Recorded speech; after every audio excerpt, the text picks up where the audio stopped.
Le dernier quart d'heure de Smart Bourse chaque soir, c'est le quart d'heure thématique. Le thème ce soir, c'est celui de l'eau, un thème d'avenir, pourrait-on dire, et nous en parlons avec Arnaud Bishop, gérant chez Thematics Asset Management. Bonsoir Arnaud. Bonsoir. Vous gérez la stratégie dédiée à l'eau chez Thematics Asset Management, qui est une thématique historique. Le fonds s'appelle Thematics Water, évidemment. Arnaud, quelques commentaires, parce que le thème de l'eau s'est invité brutalement dans le débat public français, pour dire le moins, mais c'est surtout un thème global. Et c'est là où votre lecture et vos commentaires m'intéressent, puisque ce thème, on le retrouve au plus haut niveau des discussions mondiales, au sein d'instances, alors qui paraissent un peu désuètes peut-être aujourd'hui, mais les Nations Unies sont encore une organisation qui peut traiter de ce genre de sujet, et c'était le cas, je crois, il y a quelques semaines à peine, Arnaud. Oui, c'était il y a à peine 2 semaines, ouais. Pour la première fois depuis une cinquantaine d'années. On a effectivement un ensemble de pays qui sont regroupés à New York pour discuter de la problématique de l'eau, des enjeux autour de la disponibilité et surtout de l'impact du changement climatique sur la ressource. Ouais. D'ailleurs, mais c'est un thème, ça y est, qui est porté au niveau mondial et qu'on retrouve, j'imagine, pays par pays. La France n'étant qu'un exemple, justement, peut-être de ces conversations ou de l'immixtion du thème de l'eau dans le débat public. Oui, exactement. C'est-à-dire qu'effectivement, en France, aujourd'hui, on parle beaucoup d'eau. On parle le plan eau, les événements Sainte-Soline, évidemment. Le plan eau. Ouais. Pour certains, peut-être, vous avez vu aussi des éléments sur la pollution, par exemple, de ces fameux polluants éternels. Il y a un groupement de journaux européens qui ont fait une analyse sur les sites potentiellement pollués en Europe, et on a vu que ces fameux polluants éternels, donc ce qu'on appelle les PFAS, en fait, on en retrouve partout. Et là encore, c'est pas une problématique qui nous est propre, c'est une problématique globale, nous, qu'on suit maintenant depuis un peu plus de 5 ans aux États-Unis. Pour une fois, ils sont un petit peu en avance sur nous. Intéressant, parce qu'avant même la question de la disponibilité ou de la raréfaction de la ressource, qui est un vrai sujet, la question de la qualité de l'eau. Et vous dites, ce débat aux États-Unis est bien plus avancé que chez nous en Europe, y compris dans un cadre réglementaire qui est en train de se mettre en place. Exactement, donc aussi dans l'actualité, alors là pour le coup pas sur la France, mais aux États-Unis, il y a eu cette décision au niveau fédéral, donc c'est-à-dire qui regroupe tous les États. Beaucoup des réglementations aux États-Unis sont État par État, mais il y a quand même des guidelines, je dirais un encadrement au niveau fédéral. Et là, sur ces PFAS, on a effectivement un projet de réglementation qui a été émis et qui finalement donne une idée de là où on va en termes de concentration dans l'eau potable de ces substances. Donc, pour rappel, les PFAS sont des substances chimiques qu'on retrouve un peu partout. Par exemple, le téflon en est un, le Gore-Tex, désolé de citer des marques. Oui, c'est vrai. Ce qui parle à tout le monde. Bien sûr. Mais concrètement, ce sont des produits qui, en infime quantité, ne posent pas de soucis, mais comme ils se dégradent très très lentement, d'où leur surnom de polluant éternel, on voit leur concentration augmenter dans les ressources en eau. Et on atteint des niveaux de concentration qui commencent à devoir être pris en compte pour des questions de santé publique ? Exactement. Donc aux États-Unis, c'est ce qu'ils ont annoncé, puisque en fait le niveau de la réglementation qui a été proposée, c'est ce qu'on est capable de détecter dans l'eau. C'est-à-dire que si on pouvait détecter de manière plus précise, peut-être que la réglementation serait encore plus pointue.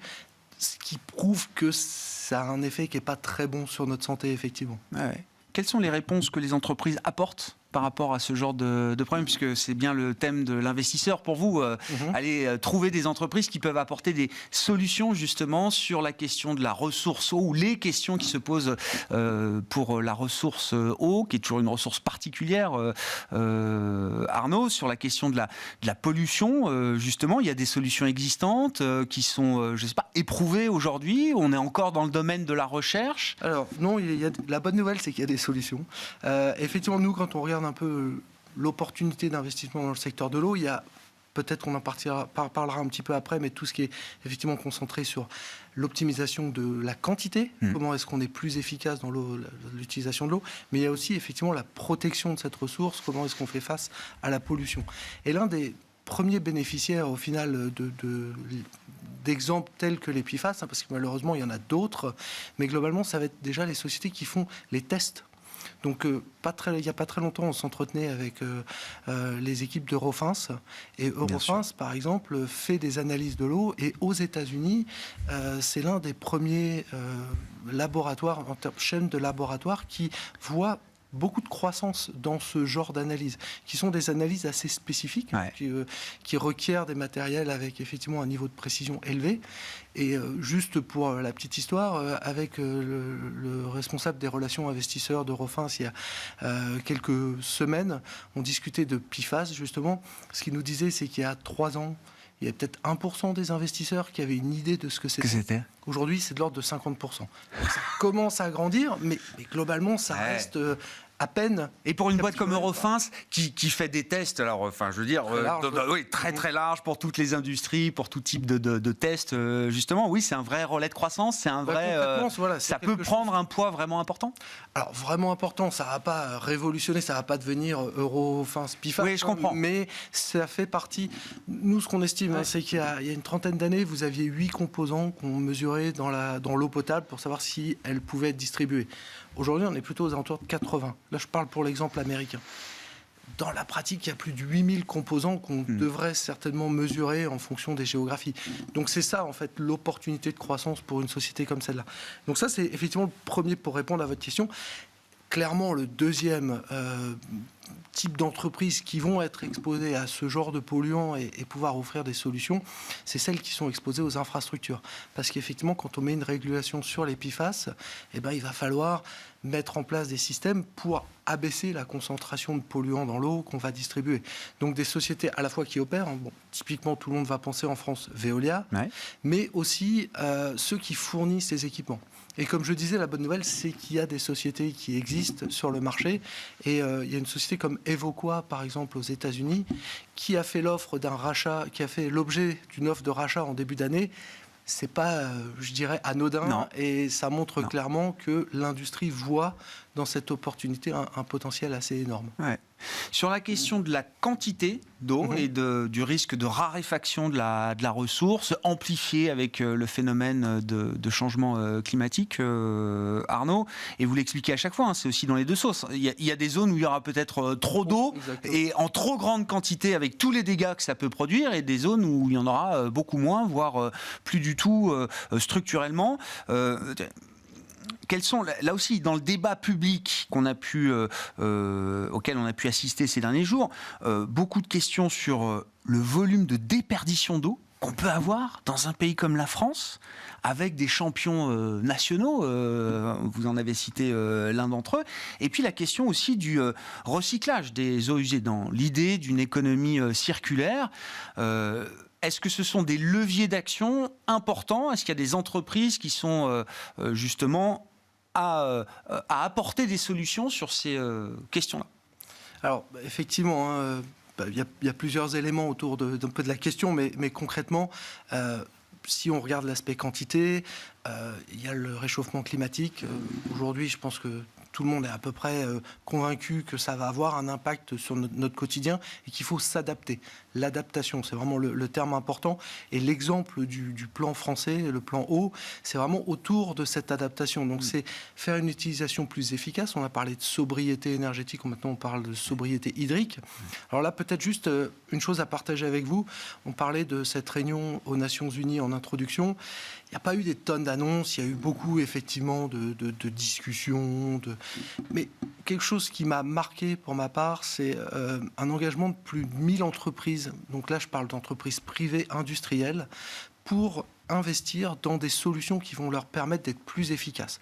Parce que de la même manière que quand on utilise et qu'on émet beaucoup de carbone, les investisseurs vous pointent un peu du doigt. Aujourd'hui, pour une entreprise, la sobriété hydrique est aussi quelque chose qui est important. La question de l'eau pour les industriels, ST Micro à Grenoble, ils en savent quelque chose. Il y a eu des manifestations devant un projet d'expansion de l'usine parce que la fabrication de puces nécessite effectivement d'utiliser beaucoup d'eau. Donc concrètement, c'est plus de 1000 entreprises ont annoncé des investissements pour les 5 ans à venir de plus de 400 milliards de dollars. C'est considérable. Alors je pense que ça en compte beaucoup de choses. On n'a pas eu tout le détail à ce stade, c'est un peu tôt. Mais concrètement, il va y avoir beaucoup d'investissements de la part des utilisateurs, déjà un peu du fait de la pression simplement économique, mais aussi réputationnelle. Et puis après, effectivement, si je vais sur l'autre côté de votre question, qui était par rapport à ces réseaux, effectivement, on voit aussi dans le plan eau français, adaptation au changement climatique, on perd en France plus de 20% de l'eau qui est mise dans les réseaux, c'est-à-dire finalement entre ce qui va être injecté par le distributeur d'eau en amont du réseau et puis ce qui va être utilisé finalement et facturé, parce que c'est ce qu'on arrive à mesurer, on voit qu'on en perd 20%. C'est beaucoup. Alors déjà, c'est normal. À l'échelle internationale, c'est pas énorme. C'est déjà une bonne chose à dire. On n'est pas des si mauvais élèves. Bien sûr, on peut faire mieux. Maintenant, ça a un coût. Et donc, effectivement, la vraie question pour nous, puisque au final, c'est nous qui allons payer, c'est quels sont les bons investissements à réaliser. Et là, il n'y a pas une bonne solution. Là, ça va vraiment dépendre de où on se trouve, combien ça coûte de mettre de l'eau dans le réseau. Parce qu'au final, cette eau qui perd, elle se retrouve quand même dans le milieu naturel. Peut-être juste une chose importante, on voit beaucoup d'innovations dans ce segment. Donc, ce qui est intéressant, c'est que des choses qu'on ne savait pas faire, qu'on ne pouvait pas faire il y a maintenant 20 ans, aujourd'hui, on a la capacité d'aller mettre des capteurs, des sondes, des infrastructures intelligentes. Voilà, des choses qui vont communiquer. Il y a des réseaux téléphones qui n'existaient pas à l'époque et donc qui permettent à tous ces capteurs finalement de modéliser et d'optimiser et finalement de bien décider où on doit faire ces investissements, parce que le quoi qu'il en coûte, on ne va pas pouvoir l'utiliser pour tout, et sur l'eau notamment, il va falloir faire des choix. Est-ce qu'il va falloir stocker encore plus d'eau demain que ce qu'on fait aujourd'hui? Le stockage d'eau existe. Historiquement, un barrage, c'est un stockage d'eau. Est-ce qu'il en faudra encore plus? Et d'autres solutions de stockage d'eau, peut-être? Alors, le stockage d'eau, il y a tout effectivement un débat. Alors, on le fait déjà avec des barrages, bien souvent avec aussi la volonté de faire la production d'énergie. Donc, on a bien souvent plutôt les revenus de ces infrastructures qui viennent de la production d'énergie plutôt que du stockage de l'eau. Ce stockage de l'eau, il a une vocation pour les barrages aussi environnementale, pour entretenir notamment l'étiage. Donc, quand il n'y a pas beaucoup d'eau, pouvoir en relâcher pour que les poissons en plein été ne se retrouvent pas sur le dos, même si l'été dernier, ça s'est quand même passé. Faire des stockages à grande échelle, tels que ceux qu'on voit pour Sainte-Soline, ce n'est pas une solution de long terme de mon point de vue. Ça peut être un moyen effectivement de fixer un peu le problème à courte échéance, mais à longue échéance, clairement, il va falloir réfléchir à des solutions stratégiques. Notamment, quelque chose, là encore, qui est repris dans le plan eau, et je pense que de ce point de vue-là, ce plan va quand même dans le bon sens, c'est tout ce qui est réutilisation des eaux usées.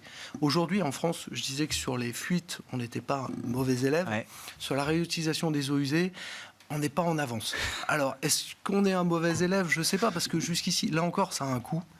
Et ça a aussi, pour certains, une barrière, je dirais, d'aller réutiliser finalement les eaux qui sortent des stations d'épuration de manière immédiatement. On a un problème avec ça. À Singapour, on réutilise. On est plus sur quelque chose de fondamental pour Singapour. C'est une île qui dépend aujourd'hui de la Malaisie pour son approvisionnement en eau potable, et ils se rendent compte que c'est une raison existentielle pour l'État. Donc ils ont vraiment mis en œuvre cette réutilisation des eaux usées et le dessalement à grande échelle. Israël, même manière, environnement, ils sont à 80% de réutilisation de leurs eaux usées. L'Espagne, l'Italie, qui sont plus proches de nous, un peu plus chauds quand même, sont plus aux alentours de 10%. Nous, on est à 1%. Parce que jusqu'ici, effectivement, il n'y avait pas cette pression. Cette pression voilà. Ouais. Et aujourd'hui, je pense qu'on va avancer. Alors, je pense qu'on n'ira pas bien au-delà de 10%. C'est pas non plus la solution à tous les maux. On va pas avoir mais c'est plusieurs solutions, j'imagine, qui se cumulent. Exactement. Ouais. Et sur le recyclage des eaux usées, ce qu'on observe bien souvent, c'est une combinaison avec un stockage souterrain. Donc, on fait un traitement un peu plus avancé que la normale, je dirais, normale au sens quelles sont les normes environnementales, et puis on réinjecte ça dans la nappe phréatique, parce que la bonne nouvelle, c'est que la nature nous offre un service finalement que bien souvent on a du mal à reconnaître, mais qui va être dans une nappe phréatique, vous avez une filtration qui se produit et qui effectivement offre une solution intéressante et relativement peu cher, puisque c'est gratuit. Merci beaucoup Arnaud. Arnaud Bishop qui venait parler de l'eau dans ce quart d'heure thématique de Smart Bourse, gérant chez Thematics Asset Management.